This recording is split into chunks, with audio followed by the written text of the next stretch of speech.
মাননীয় প্রধানমন্ত্রীকে জবাব দিতে হবে কেন তিনি এটা বলছেন। জামাত ইসলামের কোন নেতা বলেছে আমার কাছে যে জান্নাতের টিকিট আছে বিক্রি করছি? টিকিট বিক্রির একটা কথা বলা হয়েছে। মাননীয় স্পিকার একটু প্লিজ। কোরআন মাজিদে একটি আয়াতকে কেন্দ্র করে এটা ভুল বোঝাবুঝি হচ্ছে।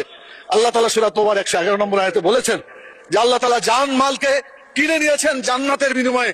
এটা আল্লাহর কথা। আপনি জানমাল দিবেন, বিক্রি করবেন, জান্নাতে যেতে পারবেন। জানমাল আল্লাহর পথে দিবেন না, আপনার কপালে জান্নাত হবে না। এটা আল্লাহর কথা, এটা মানুষের কথা না। আমি চ্যালেঞ্জ দিলাম জামাত ইসলামের কোন নেতা বলেছে আমার কাছে যে জান্নাতের টিকিট আছে বিক্রি করছি? মাননীয় প্রধানমন্ত্রীকে জবাব দিতে হবে কেন তিনি এটা বলছেন।